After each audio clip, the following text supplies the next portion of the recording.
All right, guys, welcome back to the podcast. I'm really excited today. I'm sitting in San Antonio, with my friend Tom, and as here looking at properties today, checking on one of our assets. You and I just had lunch, and I'm really excited about this podcast because I wanted to talk about the American dream, which is owning multifamily real estate.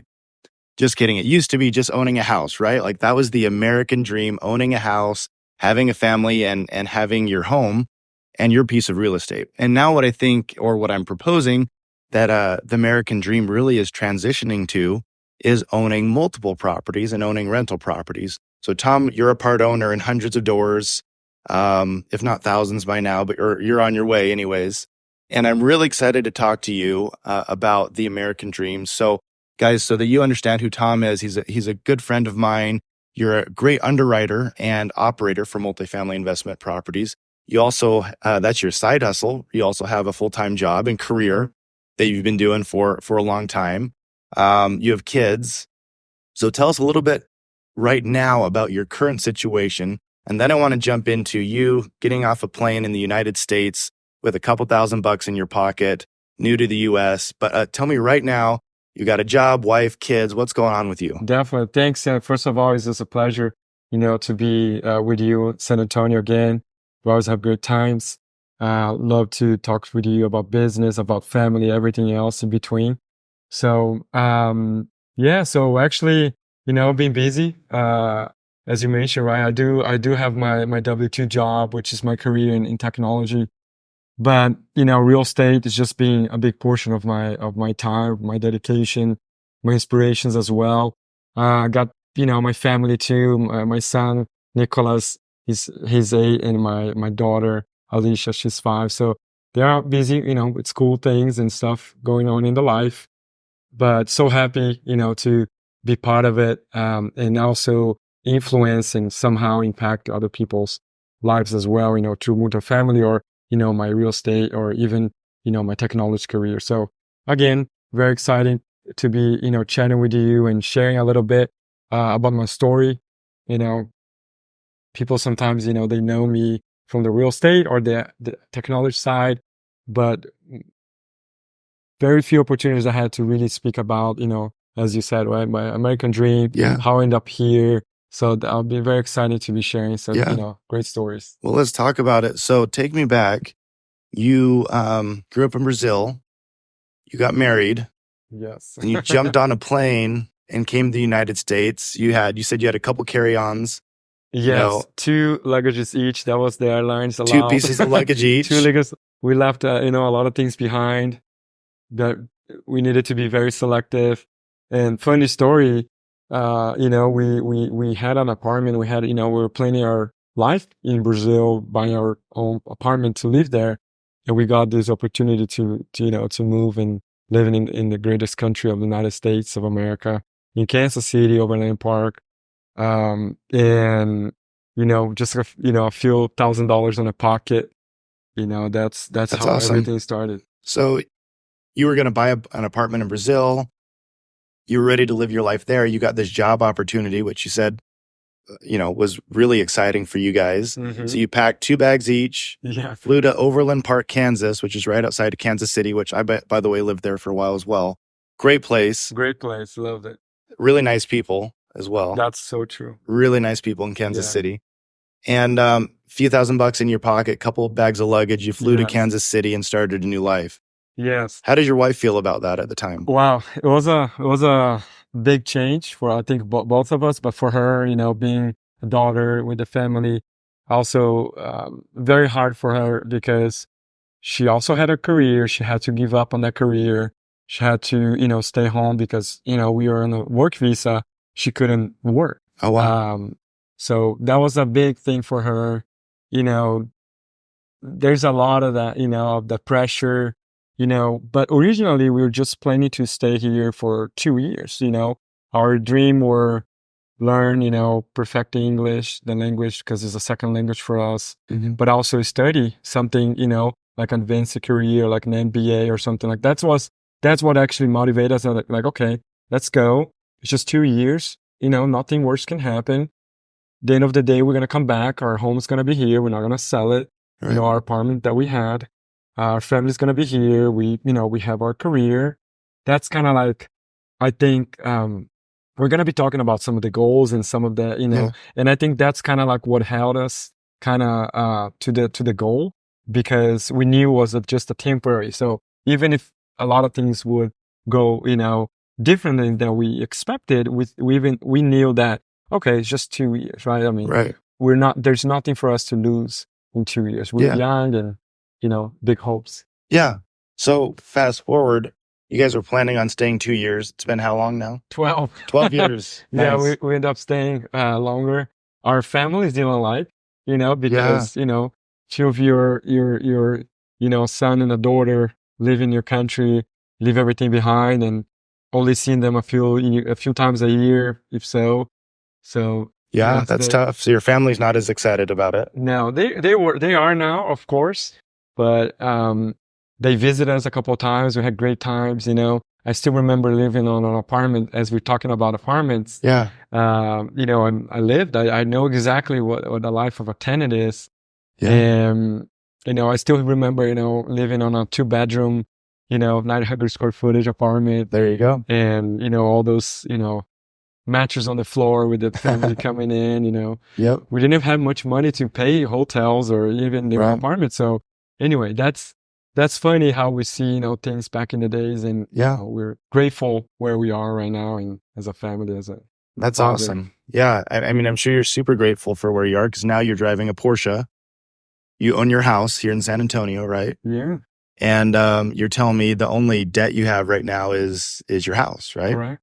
That's huge. Well, not that free as everybody says, but we're very responsible financially, because that's another thing. We didn't have any money, right? We Mhm. came here. I had a job. I have a $50,000 job, Yeah. and we live with that money, and, we pay rent, we pay everything, bills. We live with that money. So our basically life, our median, or I'll say our cost of living is still very affordable. That's why we're able to invest. That's why we're able to make things that we want to do. Yeah. And afford things that we can afford, because different when you already spend 100,000, 200,000 a year, Yeah. and just make more. But and I think goes to our roots, when we come, and we're very, I'd say, humble with Yeah. money, and very Frugal. yeah, exactly, in a good way, right? So, That's awesome. but yeah, I mean, but the car also has its own story. Well, I'm going to ask you about that. Let me prep it for our listeners, because it's a cool story. Yeah, because they're gonna think, oh, this guy, another guy. Yeah, no. Some people are like, hey, you shouldn't drive that fast car, and I'm like, you know what? Screw those people. You should live for your own dreams and do what excites correct. you. I bought a purple Hellcat back in 2020 when I hit a really big goal. No, not 2020, 2018. So I had a really big goal in 2018. And I said, if I hit this goal, the Hellcat was one of the fastest production cars in a straight line you could buy, and just loved drag racing. And so I went out and bought and had that purple car for a while. And I had some people say, why do you have a purple car? It's so lame. That's weird. And I was like, you know what? It's my dream. I'm into old 1970s muscle cars, and I freaking loved it. And it was really fun and motivating for me. So you've got a yellow Porsche. Yeah. And some people say, oh, it's a Porsche. It's flashy. It's yellow. Correct. Of Texas, where in the middle of Texas, nobody has. Yeah, I should like that. A lot of rednecks around here. You should Yeah, be driving a redneck. lifted truck or something. Exactly. So in Kansas City, you and your wife were there. You guys were setting goals and excited about being here. And you went to the Porsche dealership and you said, I want to buy a car like that. And you took a picture with it. Correct. So tell us about that. And actually, you ended up buying that exact car, right? Yeah, exactly. I mean, it goes back even further. When I was probably in high school, middle school, I always told my friends that one day I'm gonna have a Porsche, a sport car, But very different reality when I was living back in Brazil, right? I mean, Yeah. in order for you to own stuff like that in third world countries, it's a big difference, right? Yeah. It's not accessible as some other countries, right? Like United States, for example. But I always had a vision. I always had this, as my goal. And that's why I tell people when I don't brag myself about the cars or anything like that, because it's not about the car. It's about my dreams, about my accomplishment. Yeah. And if you don't know the history, the background, I'm just one more guy with a car, Yeah. and I'm not, because I know that. Because as I said, on my high school, middle school, everybody, having fun, and I had fun a lot. I mean, I had a lot of fun. I'm always a social guy, but I always had a dream, like, okay, this is what I'm going to accomplish. I'm going to be, millionaire. I'm going to have a car. I'm going to be able to travel. I'm going to be able to afford things when I want. Not buying a airplane, but things, as I said, frugal and responsible. Yeah. So then when I moved to United States, I drove to a Porsche dealership, me and my cousins and brothers when they were visiting, and we just started, it was, for us, everybody goes to aquarium, to a museum. We go to dealerships. Sure. That's where you dream. Yeah, that's our dream, And then we went to a dealership. Of course, they never shook our hands or anything. We just like opened every single car, taking pictures, and we saw the salespeople like just watching us. But I remember. So they didn't pay much attention. They didn't take you guys seriously. No, we were in shorts and sneakers and stuff. But I still remember, and I do have a picture, even that I did not know I had a picture, because I didn't remember the picture. I remember I was there, but then eventually I find out I had a picture exactly the car I own today. So you bought the exact same car that you took just the year was different. This exact same car, exact same aspect. Which is the Porsche 911 GTS yellow Carrera. That's awesome. And it is exactly the way I envisioned. Yeah.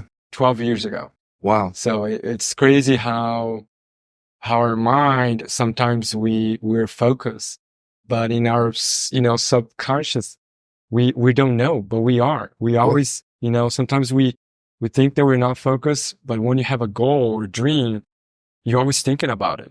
People think, oh, you write your goals every year. No, I don't. Oh, everybody says, write it down. Like, well, I dream them about every day. Why I'm going to write it down? I know exactly what I want every day. It's clear. Yeah. So write it down is for people that never done it. They don't know what to do. Then you do that exercise. But if you know what to do, you live in that every day. You think about them every day. That's awesome.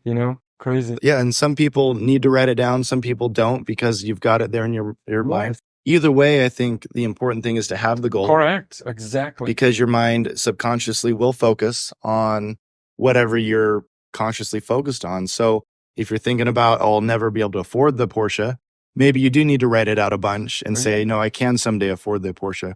You dreamt it and you felt like you could work hard enough to eventually get there, which is awesome. Yeah. And that's kind of like what I use today, when I see people, I talk to people and they always ask me, hey, I could afford it. I was like, oh, I know it's not about affordability. It's about accomplishing your goals. Yeah. I could have dreamed in another thing. I mean, I never dream about owning apartments, being a real estate investor, creating your own business and stuff like that. Not that I never dream. This is just a pathway. This is how we get there, right? Right. That's maybe I think you transition your podcast to talk about storage, because everybody ended up in multifamily real estate.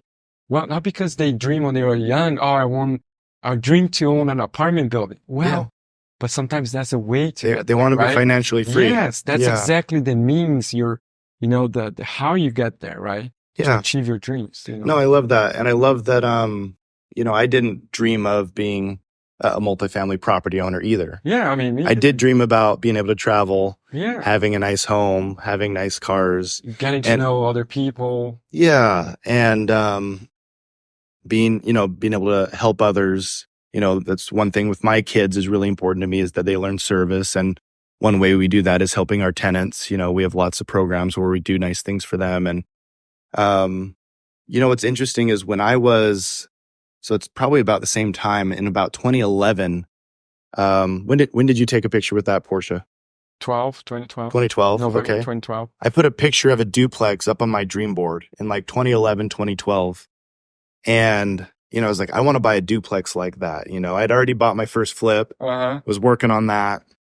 And I ended up buying that exact duplex. It was on the market a year later. And I bought and moved into, I house hacked that duplex. So it's just crazy how my brain, for a year, I saw that duplex. I ended up fixing up my flips, selling it, and boom, that duplex came on the market. It was a great deal. And I actually bought it, moved into it, made a bunch of money on that one. And it's just interesting what your brain does. Yeah. It will help you achieve your goals if you focus on the right things. So back to the American dream of buying real estate. You may not have had a dream to buy multifamily, but you did want to travel, and you did want to, be able to have nice things for your family, private schools for your kids. Correct.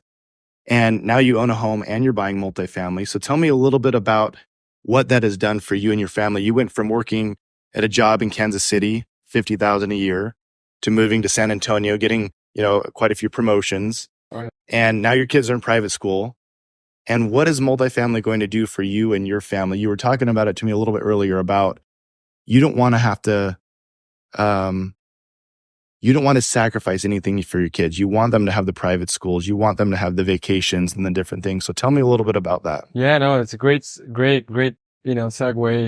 And for me, I think one thing I really enjoy about real estate, because may not sound right, my English, but it's fair for everybody. It's a way for anybody that's listening, on this podcast, whatever, if he's an experienced multifamily operator or brand new or starting right now or learning or just having inspiration about real estate.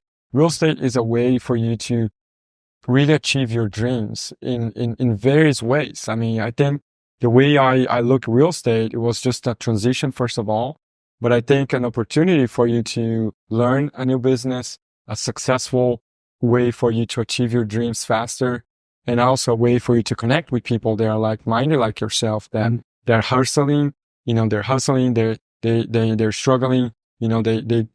have the appetite to put the work, You're not dealing, real estate is definitely a place where you see a lot of people, working hard. Right. And for me, I was like, man, I'm kind of like that. I mean, I do have my career, very successful. I did work for the largest companies in the world. I still do. And again, I'm very grateful for what I achieved so far. But real estate for me is a way to also continue providing on the long term for my family. Yeah. And that transition is a way for me to continue providing for them without, making sacrifice. I know it's possible. I'm not saying you shouldn't or should not happen on your life, but real estate can really provide you that, it can give you a freedom to step away a little bit, from the 9-to-5 job to owning apartments. You still have to work in it. Oh, yeah. Still quite a hustle. I'm here in San Antonio because I'm checking on properties there. It takes me away from my home and my family. But it's different, so you have your 9-to-5, which your goal is to be able to retire yourself eventually from the 9-to-5 job through multifamily real estate. And again, going back to what I said at the first of the show, I think that's the new American dream. It's not to own a house. It's to be able to replace your income through income producing property. Correct. And so you already, a few years ago, did you buy your first asset here in San Antonio? Was that 3 years ago? Yes, almost 3 years now. And tell us about that asset. Yeah, I mean, actually I started investing passively even before that. 2019, okay, I think was my first investment in multifamily, because I was making money on my W-2 job, bonuses and everything. And then I did have a rental as well. So that's how I actually really started real estate, having my single family rental. And then I got to a point where I was like, okay, I need to scale. Do I buy more with single families? But then I was like, well, I'm more a risk appetite person. And then when I look at the numbers, like, okay, I mean, playing with 100,000, playing with 1 million, the difference is just 1 0. So that's, for me, was like an eye opening. It's like, why I'm going to spend all my energy, my time managing $100,000 home if I can manage $1 million apartment, right? Yeah. Home. I mean, but then I find out, okay, there's no $1 million thousand homes. So what are the options? Well, it's an apartment complex. Right. So working on the scale. Why? Because the only thing you have in your life that's limited is your time. If I can just focus on my time on things that are much more profitable, rewarding, that's where the money is, right? Right. So that's how I got really started. Then, well, let's talk about that for a second, because I did the same thing. I was in single family, flipping houses, then duplexes, then owning duplexes, selling duplexes and fourplexes as a realtor. And kind of saw the same thing, like, look, I can have my investor buy a bunch of duplexes all over the state or country, or he could buy like a 30, 50 unit and have economies of scale, and his time is better spent. And so that's when I started transitioning into multifamily, is I realized, wow, your entry level investor should probably buy a house or a duplex first. Correct. Just like you 100%. did, just like I did. They should learn how to manage a house, manage a duplex. Or if you have enough money and you've learned those lessons already, maybe skip right to multifamily. There's some people that should do that as well, that shouldn't spend their time in single family or small rentals.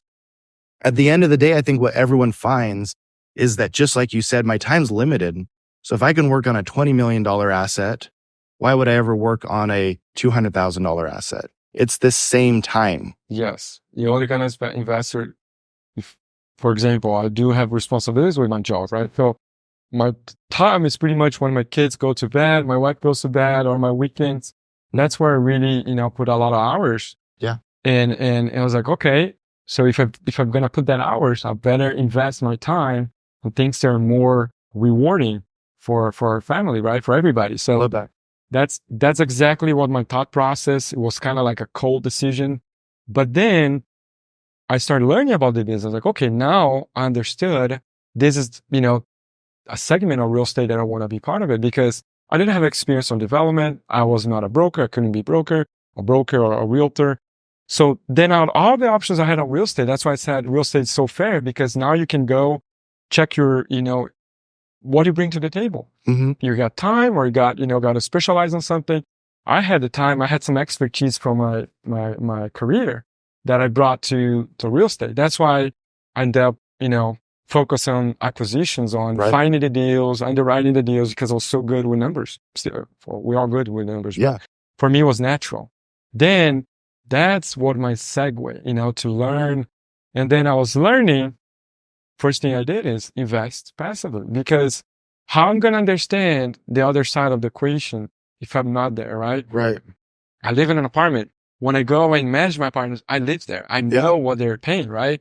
When there's leaks on the roof, you want to solve that really quick. You don't, because, you want to understand all assets of the business. Same thing happens to me. I start following people. That's how I got to, follow you, started following you back in the days. Yeah. That's how I learned the game, I learned the business. Well, and let's talk about underwriting, because that's how you and I really spent a lot of time connecting, is underwriting. For those of you that don't know what underwriting means, a lot of people may not. Just running the numbers. Yes. The best way is, back of the napkin, the rents are X, expenses are X. Are we going to be profitable? That's essentially what you do. Yeah. But for a 300 unit apartment complex that has 15 buildings and 8 employees or 4 employees, 5 employees, and, all the service contracts and rents going up and down, what is occupancy going to be? What is delinquency going to be? What is bad debt going to be? Like, there's so much that goes into underwriting a deal. And that's what I think sometimes is the barrier to entry for a lot of people getting into multifamily. Is a duplex. I can teach you to underwrite a duplex, and I can be really close on expenses with a couple rules of thumb. And I can do that in 5 minutes. Underwriting, like we own a 340 unit asset here in San Antonio. Underwriting that deal is going to take some time and some knowledge. And a lot of understanding of the multifamily business, not only here in San Antonio, just as a whole. So what you've done is really impressive. You've not only set up an underwriting system, you have your own spreadsheets and ways to underwrite things, but you've become very good at accurately predicting what a property is going to do. Underwriting and understanding how a property is going to perform is very important. There's people that buy assets based on, underwriting that follows maybe some rules of thumb. Maybe they don't understand the local market very well. Maybe they don't understand the market as a general idea, the way it's trending. So the difference between someone that's good at underwriting and someone maybe who isn't as detail oriented really is profitability and whether a property is going to do well or not. And there's a lot of asset managers, property owners right now, either giving deals back to the bank or asking their investors for more money because they underestimated the expense side of things, or they overestimated the income side of things. Or they had the wrong vision for the property itself. Maybe the property is not wrong. It's just you had a different expectation. And a good example of that, and a lot of people don't understand that. I'm glad you brought that up. Like, I was pitched a deal in Atlanta, and they said, hey, rents are at 800 average. We should be able to get to 1,200. And I'm looking at it like, if you look at a large area, like, okay, that could happen. Well, if you went and drove the neighborhood, the surrounding 3 properties were literally, it was just drug dealers. And you're not going to be able to raise rents in that area. And the average income was at like $26,000 a year, which, I'm sorry, those people just aren't going to be able to afford you coming in and raising rents on them. That just wasn't a realistic plan. And that person that was pitching me that deal just wasn't in tune with the area. As soon as we shopped that area, we realized, this probably isn't a good business plan for this area. You go a mile that way, probably would have worked. So it's really interesting how little things like driving a neighborhood and one specific street can affect your underwriting. Yes. I can give many examples, and I'll actually share this because, again, I'm not reinventing the wheel. I'm just being able to connect more points than other people are missing, which are very somehow related to the underwriting, or they have some impact. For example, when I go look at property, this is just one of the example. I look for permits around that same neighborhood, blocks, what they're building there. Like, how do you go there? Well, go to your city where you live and check on their county records. See whatever permits they apply for. Public information. Well, I was able to pull it out a lot of information when I buy properties where they're building hospitals around, where they're building amenities around, like whatever. So those are information that people that are just underwriting based on the financials that they receive on an email, they're never going to have access for, right? Another great example. I join every single operator that buys in that city. And I tell this to everybody, but everybody got blown away. Yes. I join their investors list for every single operator they are in the market. Why? Because that's key information. You know exactly who is buying there, for how much they're buying for, and you know exactly how much they're going to be running that for. You know money they're putting into You know exactly everything. I mean, those are great information. I mean, everybody listening, and then just a few, right? The other one is go to the basics. Ask your mom. Like, mom, come here. Let's say you want to live in San Antonio, never been to San Antonio, right? Let's say you're not a local like myself that can drive around and you're just underwriting remotely. Ask anybody that's not from the market. Pick that property you want to buy and pick 5 others, on Zillow or apartments.com, and tell your mom, like, Mom, can you rank this from 1 to 5? Which ones you want to live? Wow. If you had to pick one of those 5. Those are basic. Why? Because if they're picking 1 or 2 and that property you want to buy is a 1 or 2, great chances that the tenants are going to live there will pick that as a number 1 or 2 or 3, right? Yeah. So those are small things that you can do that has no knowledge. Like, you don't have to be college degree. You don't have to, and then you pair up someone they're good with Excel, with numbers, or if you can do it yourself, and then you just plug all those numbers together. I love it. Those are, I can share way more, but these are small things that anybody can do that it's going to set yourself differently from others. No, I love that. So pulling building permits, that's easy, that's free. Yeah. Asking your mom or a friend to say, hey, rank these 5 apartment buildings, which one would you live in? And that tells you, from a non-biased third party, where your property ranks and what you should change. Maybe they said, oh, this pool is so much nicer than that. Well, perfect. If I buy, I'm going to renovate the pool. I love that. The color of what? The cabinet's always all white. Okay, perfect. Ask anybody. I do that with my wife, we drive around and she's the first one to tell, oh, I don't like here. Yeah. I don't buy it. I don't even look. Like, if if someone doesn't like, there's a big chance other people may not like. Yeah. Right? If women don't like it, don't feel safe. Yes, exactly. That's really interesting. And what you also got really good at is building models, and we're getting really nerdy here. Love. Let me preface it. Let me go back. what I really like about your underwriting, Tom, is that you're able to do things that some underwriters and underwriting platforms can't. For example, if I'm going to remodel 200 units and I want to know how long it's going to take to remodel, let's say I'm planning on 6 weeks per unit and I'm going to turn 6 units per month. Right. There's no platforms that I know of that can say, okay, you're going to do 6 a month. They're going to be released and, finished in 6 weeks, released 2-3 weeks later. There's just so many things that really change your profitability when you're working on a project. And most people, they just have to fudge a number with vacancy and with income and hope that they kind of hit close to that. But you could be thousands and tens of thousands of dollars off on vacancy or income. And vacancy loss is huge. When you're remodeling a project, that's huge. So for those of you that don't understand what I just said, it's when I'm going to remodel a property, I need to be able to forecast how many units I have vacant at a given time and how fast it's going to take to remodel those, or how long it's going to take to remodel those, and how fast they're going to release once I have them remodeled. And Michael Blank software can't do that, right? David Topin's software can't do that. No.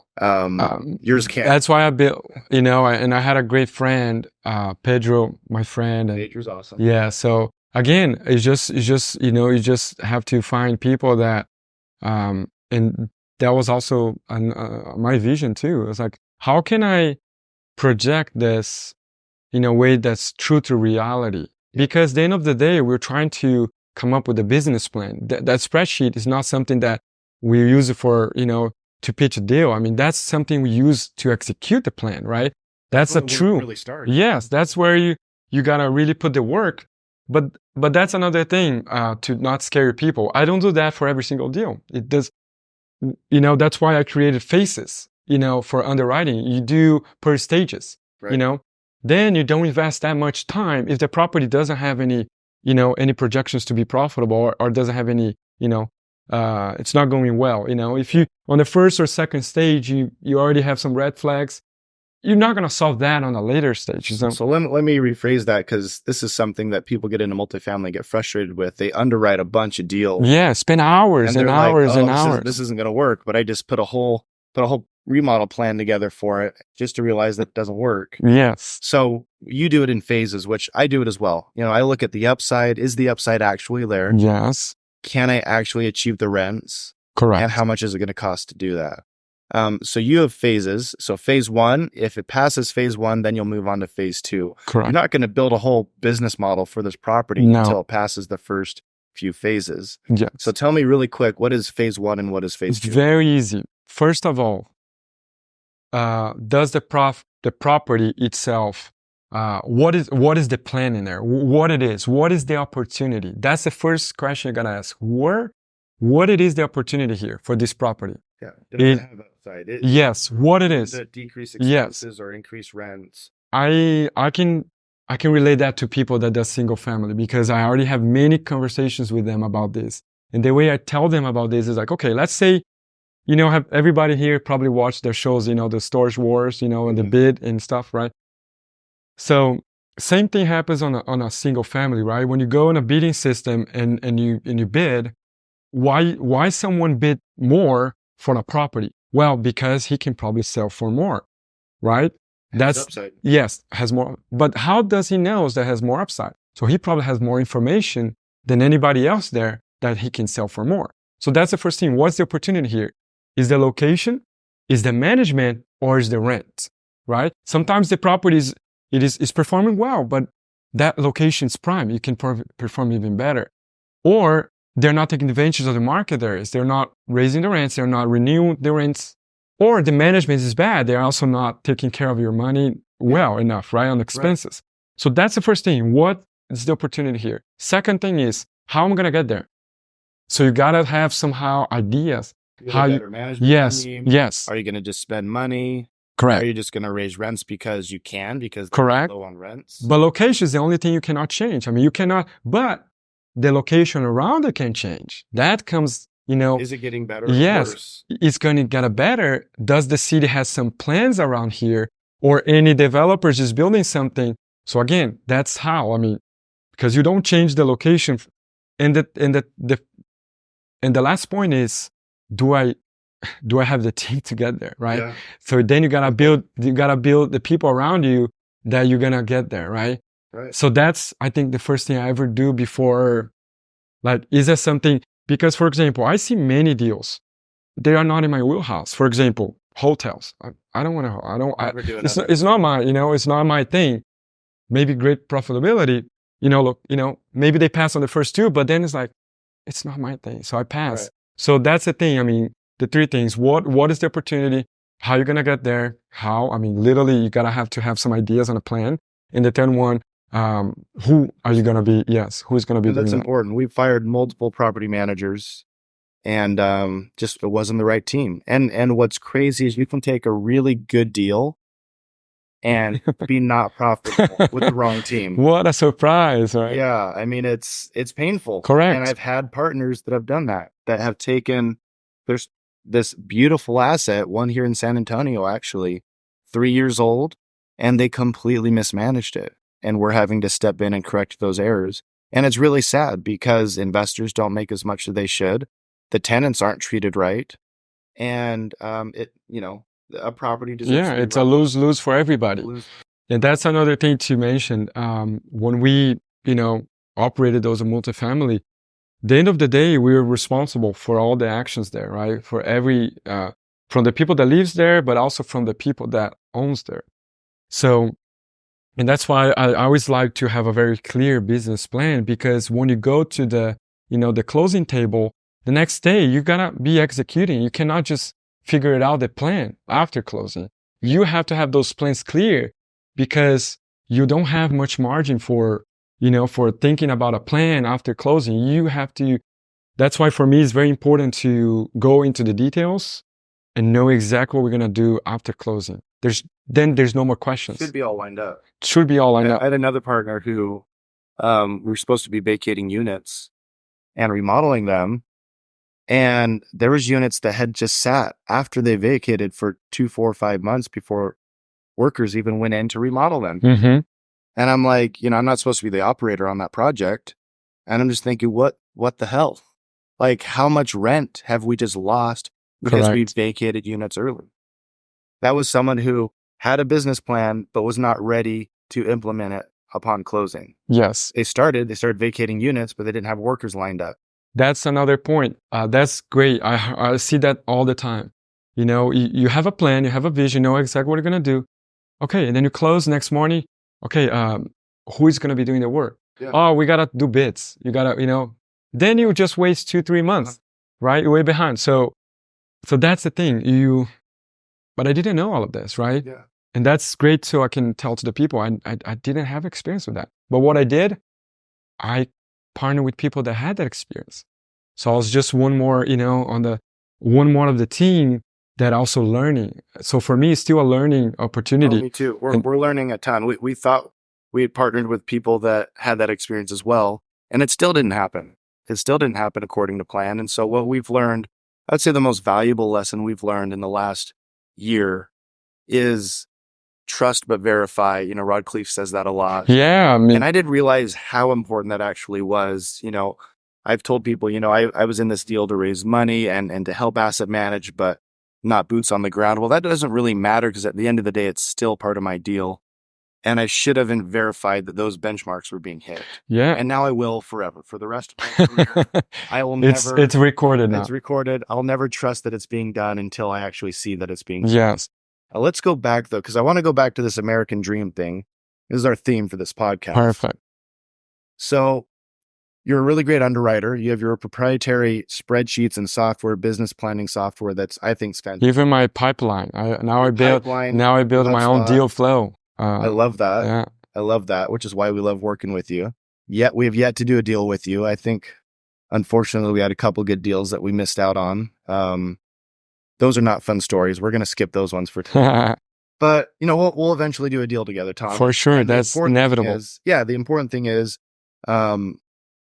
we're both very conservative, and we both want the same thing, which is to buy good deals that make our investors money, that are doing the right thing for our tenants. Yes. And doing good by everyone. So we want win-win scenarios. Correct. So for me, that's the American dream now, is buying income producing real estate. let's go back to your family. Because again, this is really important to me. You have a 8-year-old and a 5-year-old. Yes. And your wife, you guys like to travel. What would retiring you from your 9-to-5 job and owning 2, 3, 4, 5 more multifamily assets, what would that do for you and your family? Yeah, I mean, great question. I think it comes back to our roots. Our family, both families in Brazil, they had experiences with real estate. Both of them had, rentals, properties, and I think we grew up with, with our family, being entrepreneurships, family. Both of them created their own businesses, successful, ups and downs. But we actually, I was born in my family.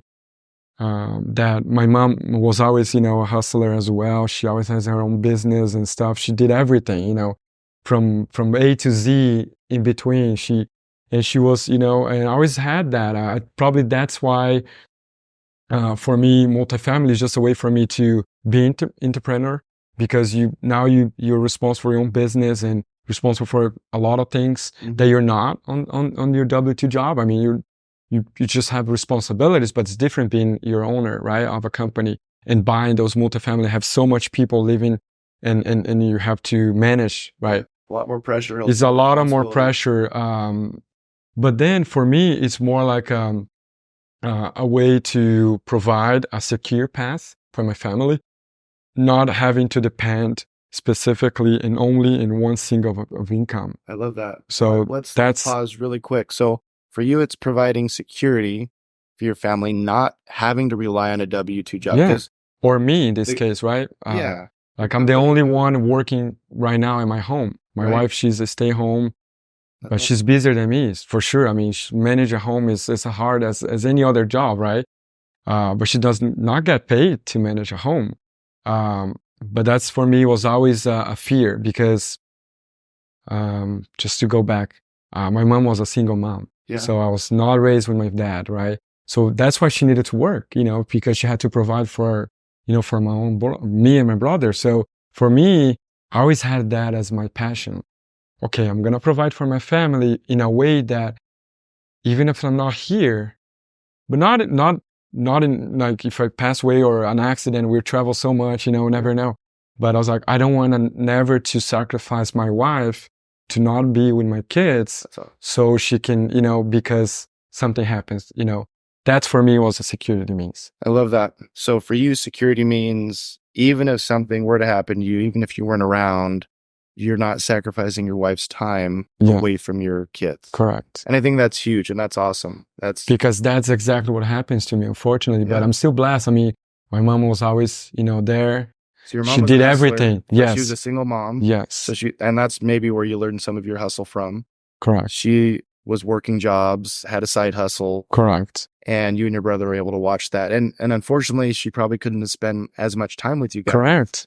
But at the same time, probably did you a lot of favors in teaching those valuable lessons. She gave everything for us, and I'm so thankful for her, for sure. That's awesome. That's really cool, man. And so now you have your W-2 job, which you're doing great with. You have your multifamily investing, and really building that up so that if something were to happen, you or that W-2 job, you've got a really great stream of passive income that gives you freedom and flexibility.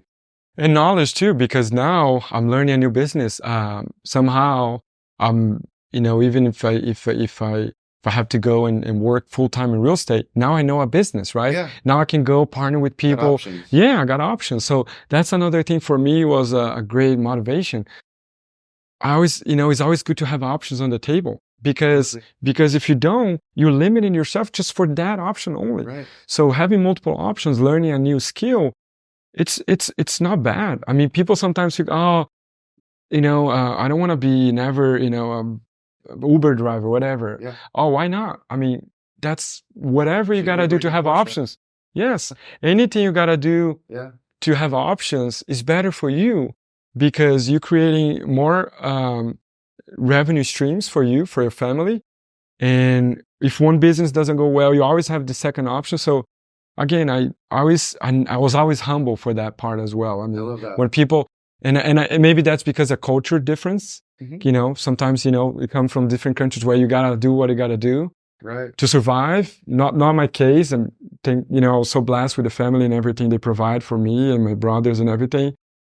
But maybe coming in a different culture, the American dream. And that's why I see a lot of, immigrants. Immigrants, most of the times they're very successful, very successful. And why is that? They come with much less opportunities than we born, because they don't come with the degrees, they don't come with the language, they don't come with all the, everything, but they don't limit themselves on their options. They're willing to work anything to make that dream. No, I love that. And so that kind of is bringing me to my next question, which is a huge worry for me. And this is probably where we're going to end things. I like to always go back to family.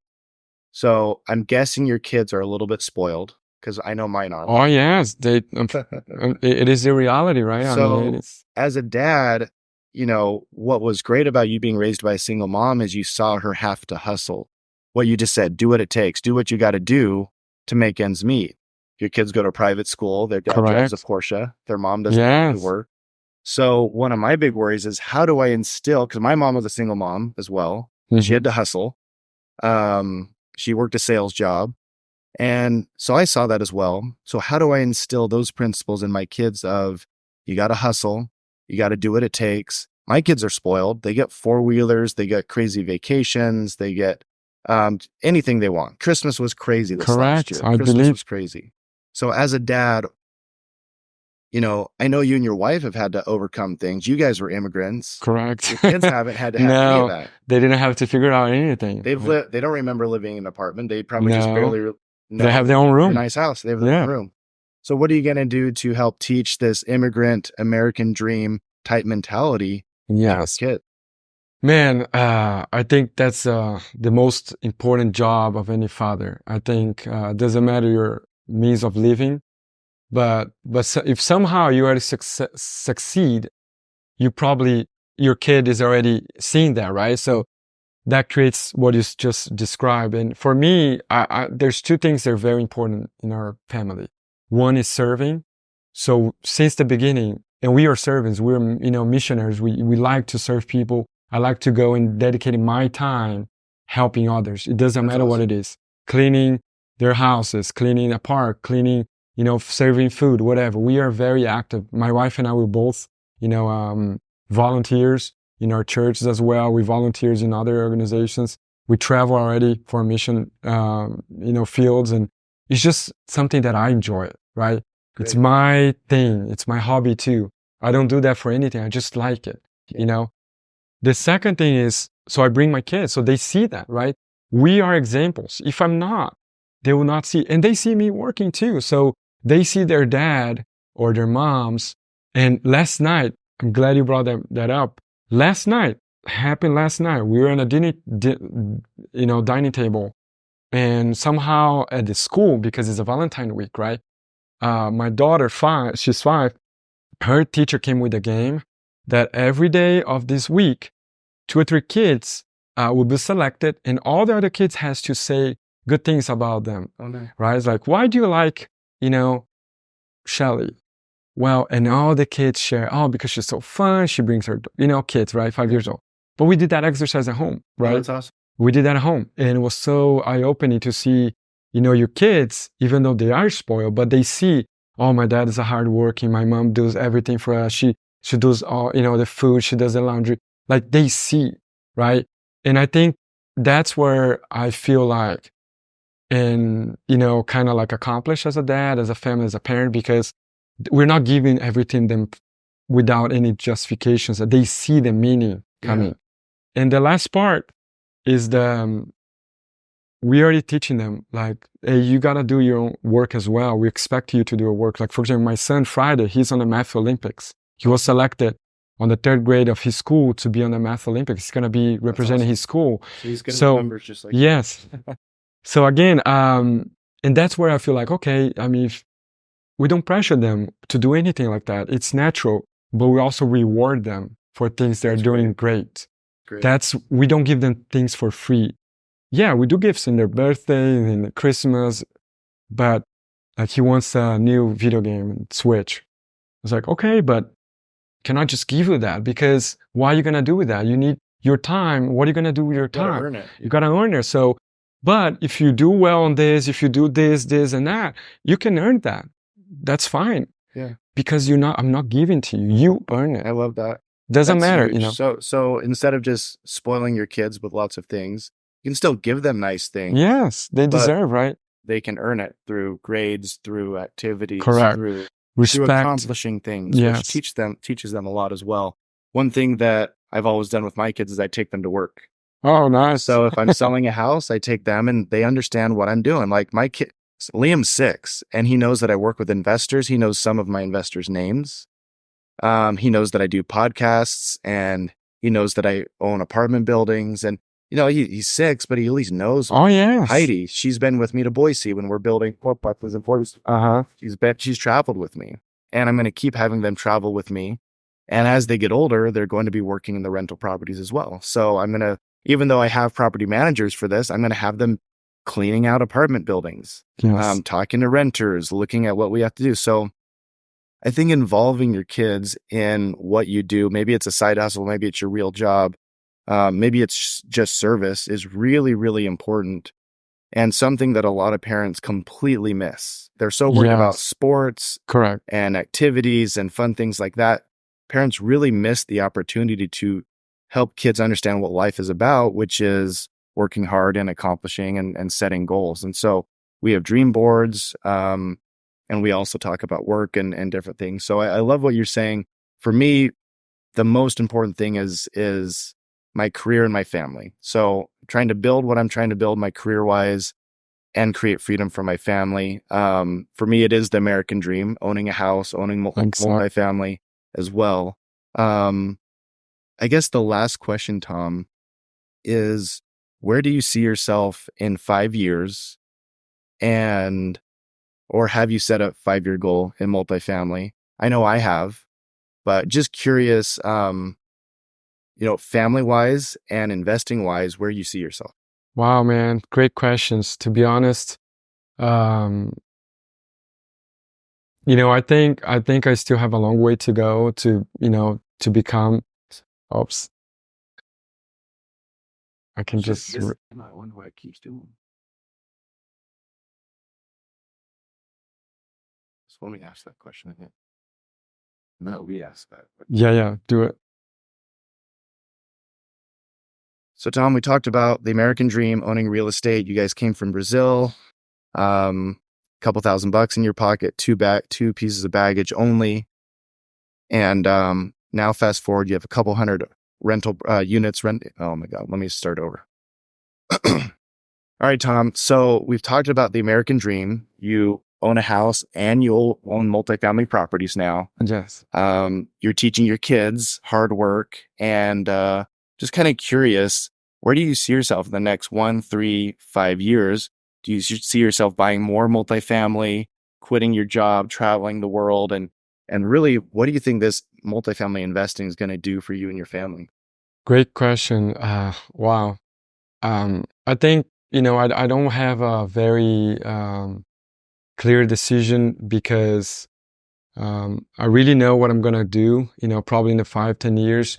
I definitely want to create my own company as well, maybe my own management company, maybe even building my own complex of apartment. I always had this dream of developing something, from the ground. I'm not sure why, but so I'm actually aiming, in those areas where I can also create more jobs directly, and start impacting more people directly by creating my own, maybe my own management company. And I'll probably continue focus on the acquisition side, where I think I've been somehow successful and being able to provide value to other people. So I think my goal is actually just continuing what I'm doing right now, and somehow bring my family to be part of it as they're growing, and especially friends and family, where I see that they also, some of them are interested in getting started, but they haven't been able to be plugged in or connect to someone. So maybe, I think that's my vision, somehow open the the opportunity for other people to get started. So I'm not sure yet. Got it. So, but I think that's my goal. That's my vision. Somehow influence directly some other people. So that's awesome. Well, here's what I'm going to do for you. So 12 years ago or whenever it was, you took a picture of a yellow Porsche, right? yes. Subconsciously, oh yeah, that helped you work hard and eventually hit a lot of your goals, and you bought the yellow Porsche. So let's ingrain this into your mind. You're going to start a company, possibly a management company, in the next 5 to 10 years, be very successful and build your own apartment complex, creating a lot of jobs for others. Yes. I think that's a fantastic goal. Yes. And exactly. Linda and I set a goal in 2019 to have $1 billion assets under management by 2029. Wow. For us, that seemed like a huge number. It still seems like a huge number. We're over 100 million though, so we're a tenth of the way there. Just 1 0. Just another zero, right? Just another zero. It's just another That's zero. It. Exactly. So, no, let's make it a point today. Subconsciously, we'll make a little mental note of this meeting. You're going to have a company in the next few years, managing lots of property, possibly building some and creating jobs for others. And I think that's awesome. Yes, I love it. The American dream. Exactly, the American dream, and the way we look back, and that's another thing people ask me. I mean, why did you go that route? Mm-hmm. You know, sometimes we don't have to have all the answers. You know, you just have to, you know, be happy with yourself the way you are. You know, with your family, and things will definitely open up the doors, the opportunities. Like for example, meeting you, I think was you know. We don't know how it's going to end, but we know like there's something that, you know, somehow we'll merge, you know, and do business and, you know, somehow contribute to the goals of one another. Absolutely. That's what it's about. So Zig Ziglar, and we can end on this. Zig Ziglar said you can have anything you want in life if you help enough other people get what they want. And I think that's awesome. You never know how you're helping people, but if you're not focused on just getting mine. Correct. And adding value for others like Rod Cleep. Correct. Yeah. There's a lot of people we know that, you know, I don't know how I'm going to gain from this. That's okay. I'm not really worried about that. What I'm worried about is working really hard and just helping a bunch of other people and having an abundance mindset. Yes, I'm the same way. And I've heard that from friends, and I think you also have that, you know, that gift where you can positive influence someone in a good way, that you can, maybe you're not part of their goal, but you somehow can motivate that person or open their eyes, or maybe even giving them the opportunity so they can achieve their goal. So absolutely, that's I think the ultimate goal. Absolutely. Thanks, man. Thanks, Appreciate brother. it. You too. It's been fun. Thanks, everybody.